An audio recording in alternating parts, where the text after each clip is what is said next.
Hello student, आज की video UP board class 12 के बच्चों के लिए काफी मोस्ट इंपॉर्टेंट आप लोग के डिमांड पर ये वीडियो तैयार किया जा रहा है। तो आज की वीडियो को पूरा एंड तक देखते रहिए।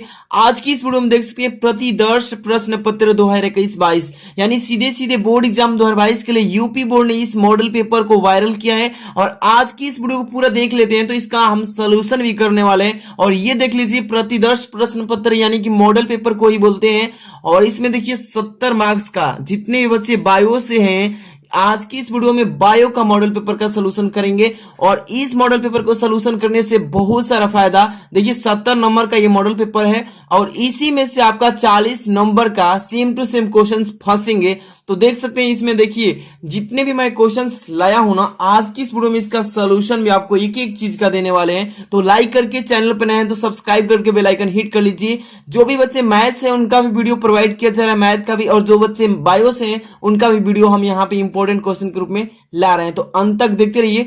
आज की इस वीडियो में देखिए जो मॉडल पेपर है जीव विज्ञान केवल प्रश्न पत्र कक्षा 12 के बच्चों के लिए समय 3 घंटा सेम टू सेम वही रहेगा। यहाँ पे निर्देश तो आप पढ़ ही लिए होंगे।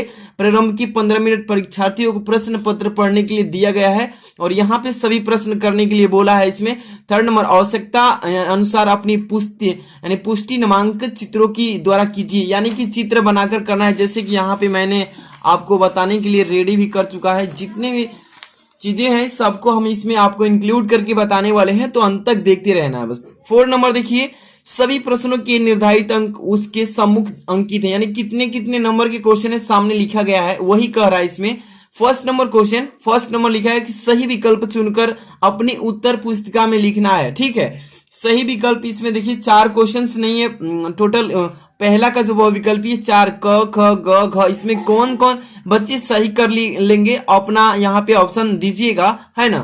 फर्स्ट नंबर क्वेश्चन निम्नलिखित में से कौन सा पुष्प नर जनन अंग का प्रतिनिधित्व करता है। ध्यान समझिएगा कि निम्न में से जो नीचे दिए गए 4 विकल्प इनमें से कौन सा पुष्प, जो पुष्प है मतलब फूल है, नर जनन अंग का प्रतिनिधित्व कर देता है। तो पुमंग कर देता है कि जयांग करता है कि गुरु बीजाणु धानी की परागण। तो इसमें से कौन सा ऑप्शन सही है आप भी कमेंट बॉक्स में इसका आंसर बता सकते हैं। तो देखिए मतलब जो पुष्प नर जनन अंग का प्रतिनिधित्व करता है वो है आपका पुमंग।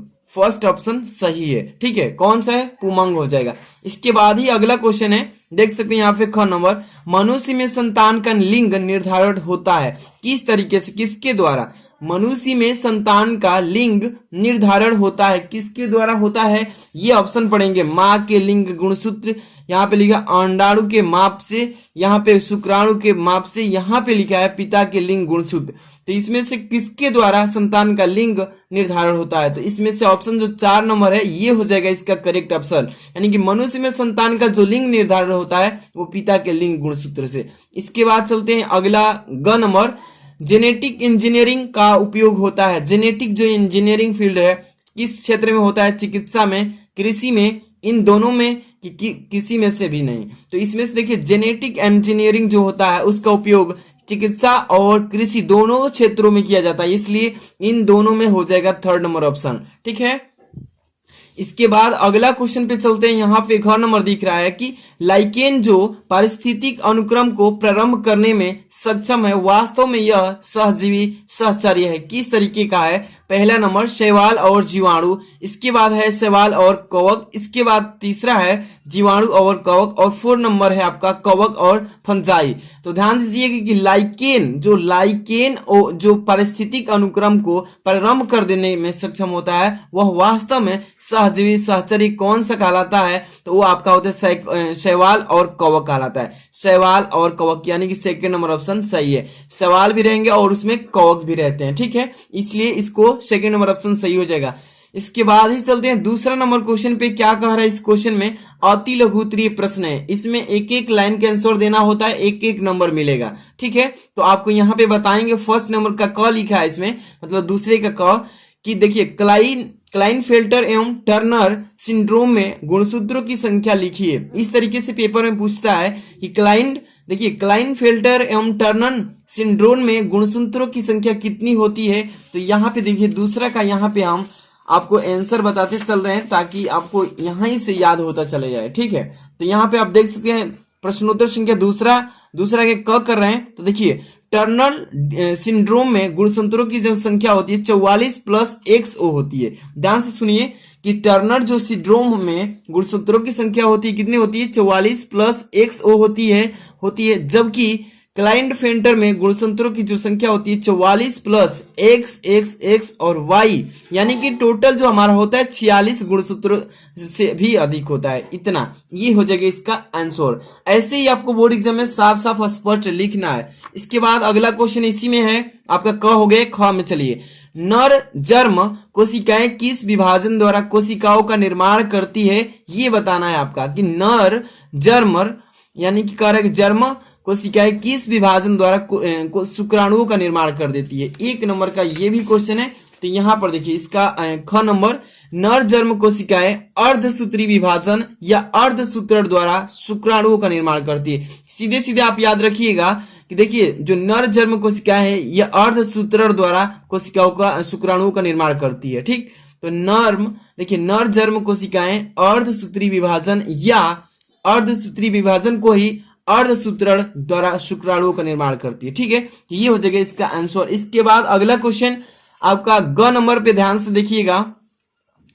लिखा है कि परागकण मातृ कोशिका में गुणसूत्रों की संख्या क्या होती है ये बताना है। कि परागकण मातृ कोशिका में गुणसूत्रों की संख्या क्या होती है ये बताना है। तो ध्यान दीजिएगा यहाँ पे, इसका यहाँ पे ग नंबर हो जाएगा। दूसरा का ग क्या लिखा है कि परागकण मातृ कोशिका में गुणसूत्रों की संख्या द्विगुणित होते हैं। कितने द्विगुणित होते हैं, यानी 2n के बराबर होती है। यानी कि 21 होंगे तो 21 में 2 से गुणा करेंगे, 21 दूनी के 42 हो जाएंगे। ठीक है, इस तरीके से इसका आंसर आपको रिप्रेजेंट करना है। इसके बाद यहाँ पे देखिए अगला क्वेश्चन, दूसरा का घ नंबर। दूसरा का घ क्या लिखा है कि उस एंजाइम का नाम लिखिए जो डीएनए अणु को खंडों में तोड़ देती है। उस एंजाइम का नाम बताना है आपको जो डीएनए को 2 खंडों में डिवाइड कर देती है, यानी कि तोड़कर बांट देती है। तो यहाँ पर दूसरा का घ देखिए कि प्रतिबंधन, देखिए प्रतिबंध एंडो न्यूक्लियस एवं एक्सोन्यूक्लियस एंजाइम होती है जो डीएनए को 2 खंडों में क्या कर देती है, तोड़ डालती है। यानी कि ये वाला कि उस एंजाइम का नाम लिखिए जो डीएनए जो हमारा होता है डीएक्सो एसिड वाला अणु को खंडों में तोड़ देती है, उसका प्रतिबंध एंडोन्यूक्लियस एवं इसका होता है एक्सोन्यूक्लियस एंजाइम नाम होता है। ठीक है, यही तोड़ देती है। इसके बाद अगला क्वेश्चन यहाँ पे देखिए, कार्बन डाइऑक्साइड यानी कि CO2 का स्थिरीकरण करने के कारण पौधों को क्या कहते हैं, पौधों को क्या कहते हैं। एक बार फिर से रिपीट कर रहे हैं कि कार्बन डाइऑक्साइड का स्थिरीकरण करने के कारण पौधों को क्या कहा जाता है, क्या कहते हैं। तो यहाँ पे इसका दूसरा का अंग नंबर क्वेश्चन, कार्बन डाइऑक्साइड यानी कि CO2 का स्थिरीकरण करने के कारण पौधों को देखिए स्वपोषी पोषण कहते हैं, यानी स्वपोषक कहते हैं। इसको क्या कह देते हैं, स्वपोषक कहते हैं। तो ये हो गया आपका टोटल दूसरा का क्वेश्चन का आंसर। दूसरे जो क्वेश्चन है 5 क्वेश्चन थे, एक एक नंबर के थे। ठीक है, इसके बाद अब अगला क्वेश्चन में चलते हैं थर्ड नंबर पे। थर्ड नंबर वाला क्वेश्चन क्या कह रहा है कि लघु उत्तरीय प्रश्न। ये अति लघु मतलब बहुत छोटे छोटे, इससे थोड़े से बड़े रहेंगे लघु उत्तरीय प्रश्न। इसमें भी देखिए क्वेश्चन ये जो 2-2 नंबर के होंगे। ये कितने नंबर के, 2-2 नंबर के क्वेश्चन रहेंगे। इसमें भी 5 क्वेश्चन करने होंगे। देखिए फर्स्ट नंबर, पक्षियों में लिंग निर्धारण को स्पष्ट करना। पेपर में पूछता है कि पक्षियों में लिंग निर्धारण कैसे होता है, इसको स्पष्ट करके बताइए। तो यहाँ पर देखिए इसका लिंग को निर्धारण कैसे करते हैं, ध्यान से देखिएगा। यहाँ पे तीसरा प्रश्नोत्तर संख्या स्टार्ट कर रहे हैं। प्रश्नोत्तर संख्या तीसरा, इसमें देखिए फर्स्ट नंबर कि पक्षियों में लिंग निर्धारण कैसे होता है, हेडिंग ऐसे बना लीजिएगा। इसमें देखिए फर्स्ट नंबर, पक्षियों में लिंग निर्धारण ZW और ZZ तंत्र द्वारा होता है। ये दोनों चीज इंपॉर्टेंट होता है।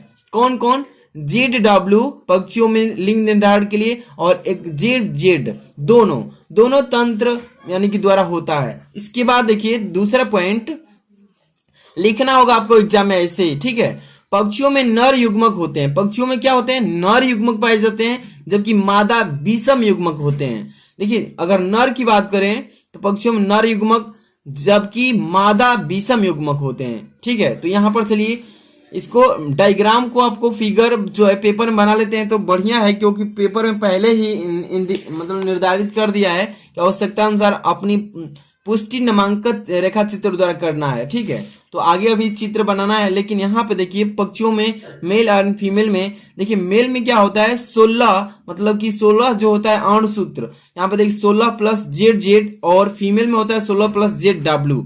यही लिखे हैं यहाँ पर कि पक्षियों में लिंग निर्धारण के लिए जेड डब्ल्यू और जेड जेड तंत्र जो है द्वारा मतलब होता है, इसलिए मेल में 16 प्लस जेड जेड और फीमेल में 16 प्लस जेड डब्ल्यू होता है। ठीक है, अब इसके बाद देखिए इसमें दो डिवाइडर होते हैं। फर्स्ट नंबर देखिए, एक तो होता है 8 प्लस जेड हो जाएगा, और यहाँ पर 8, इसी में से दो डिवाइडर होते हैं, 8 इसमें से और 8 प्लस जेड, मतलब 8 प्लस जेड 8 प्लस जेड, यानी कि 16 प्लस जेड जेड हो जाएगा। ठीक है, अब यहाँ फीमेल में देखिए 16 प्लस जेड डब्ल्यू है ना, एक हो जाएगा 8 प्लस जेड और एक हो जाएगा 8 प्लस डब्ल्यू। ठीक है, इस तरीके से इसका रिप्रोड्यूशन होता है। यहाँ पर देखिए इसी तरीके से आपको फिगर बनाना है। 8 प्लस जेड एक यहाँ से डिवाइडर तैयार कर रहा है, एक यहाँ से देखेंगे 8 प्लस जेड यहाँ पर, तो इसको दोनों को संयुक्त कर लेंगे 8 प्लस डब्ल्यू 8 प्लस जेड को। ठीक है, इस तरीके से आपको फिगर में बनाकर लिखना होता है। इस तरीके से बना देते हैं साफ साफ, तो आपको एक भी नंबर नहीं काटा जाएगा, सही मिल जाएगा पूरा।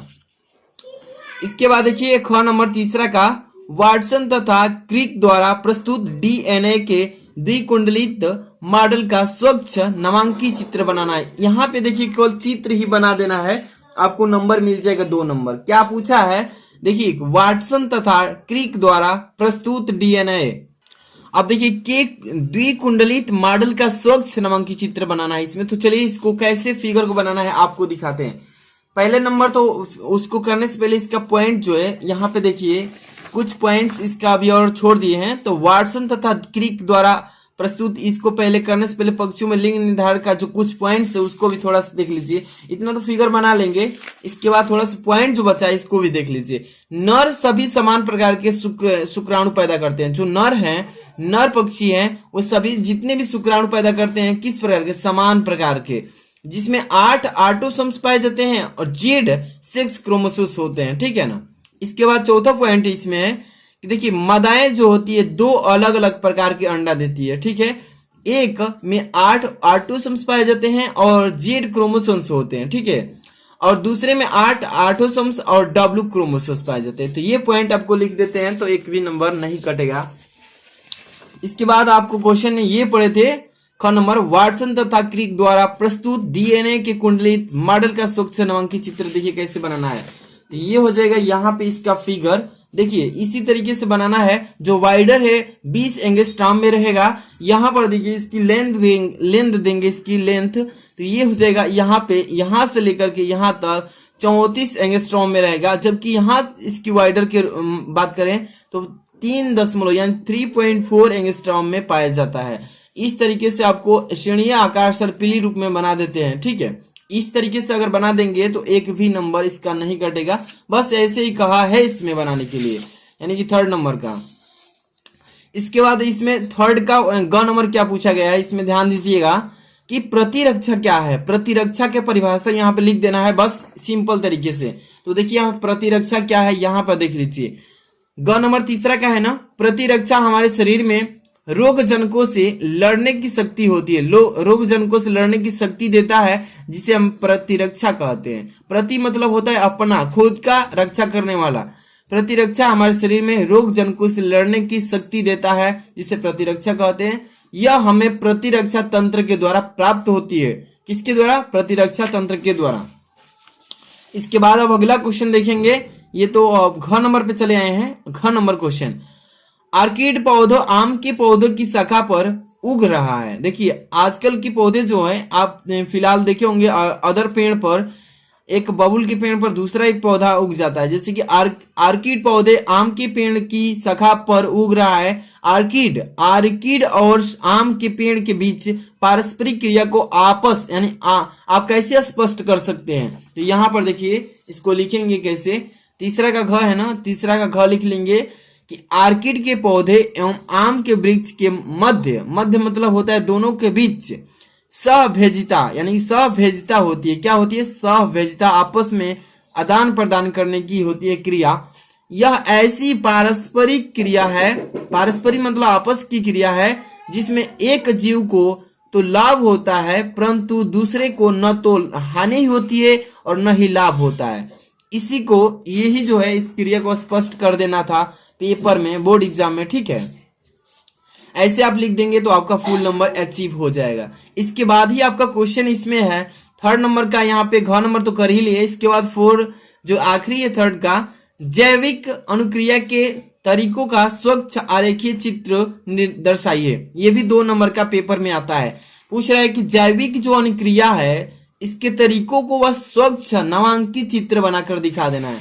तो चलिए इसको देखिए, यहाँ पे क्वेश्चन नंबर आपका क्या है, अंग तीसरा का यही ना अंग है, जैविक प्रक्रिया को कैसे, यहाँ पर देखिए जैव अनुक्रिया के तरीकों का आरेखीय निरूपण कैसे करना है। सबसे पहले आप एक लंब एक बेस खींचेंगे, इसमें लंब खींच लिए, इसमें बेस खींच लिए, दिख रहा है ना, लंब खींचेंगे बेस खींचेंगे। जो लंब है आंतरिक स्तर कहलाएगा, इसमें लंब जो है आंतरिक स्तर कहलाएगा और बेस जो है बाह्य स्तर कहलाएगा। आंतरिक मतलब इसके अंदर का, बाह्य मतलब इसके बाहर का, ठीक है। दोनों स्तर को पहले खींच लेंगे, इस पर इंडिकेट कर लेंगे 8 पॉइंट्स, 8 पॉइंट्स को इंडिकेट कर लेंगे बेस पर। इसके लंब पर भी 4, 1 2 3 4 5 कर लीजिए, 6 कर लीजिए, जितनी की आवश्यकता है उतनी कर सकते हैं, 4 भी कर सकते हैं।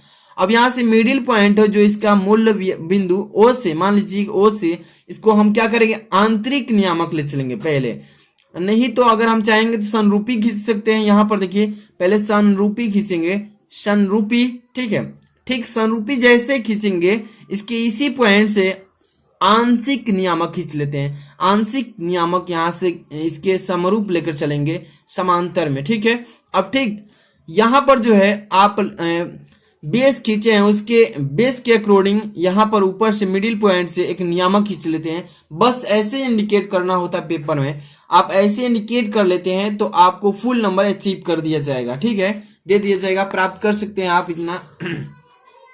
तो ये जो आपका मॉडल पेपर है साइंस यानी कि जीव विज्ञान बायोलॉजी का है, इसमें टोटल क्वेश्चन कितने हैं आपका, तो यहाँ पे आपको मैं दिखा दूं। यहाँ 3 तक तो कंप्लीट कर लिए, 3 के बाद यहाँ पर देख रहे हैं 4 नंबर, 4 नंबर में भी 4 क्वेश्चन पाए जाएंगे, 3-3 नंबर वाले क्वेश्चन है। यहाँ 5 नंबर वाले में 3-3 नंबर, यहाँ पे 4 क्वेश्चन है। 6 नंबर वाले में भी देखिए कितने क्वेश्चन है, तो 1 2 यहाँ पर 2 क्वेश्चन उसमें करना है, क में भी ख ग घ, यहाँ पे घ का 2 है। इन टोटल यहाँ पर देख सकते हैं इतने नंबर का है क्वेश्चंस। यहाँ पे दीर्घ उत्तरी 7 नंबर का, 8 नंबर या 9 नहीं, टोटल 9 क्वेश्चंस करने हैं। तो आज की इस वीडियो में टोटल मैंने 3 क्वेश्चन का सोल्यूशन प्रोवाइड किया है। और बच्चे ज्यादा से ज्यादा लाइक करते हैं, शेयर कर देते हैं दूसरे बच्चों में, चैनल पर सब्सक्राइब कर लीजिए। अगली वीडियो में इसका हम 4 नंबर से स्टार्ट करके एक ही वीडियो में पूरा सोल्यूशन अच्छे से प्रोवाइड कर देंगे। इसके लिए आपको करना क्या होगा कि इस वीडियो को कमेंट करना होगा, जाकर के मतलब कमेंट बॉक्स में कमेंट कीजिए कि मुझे चाहिए इसका पूरा फुल सोल्यूशन, ठीक है। आप लाइक नहीं किए तो लाइक भी कर देना। मिलते हैं नेक्स्ट वीडियो में, थैंक्स फॉर वॉचिंग।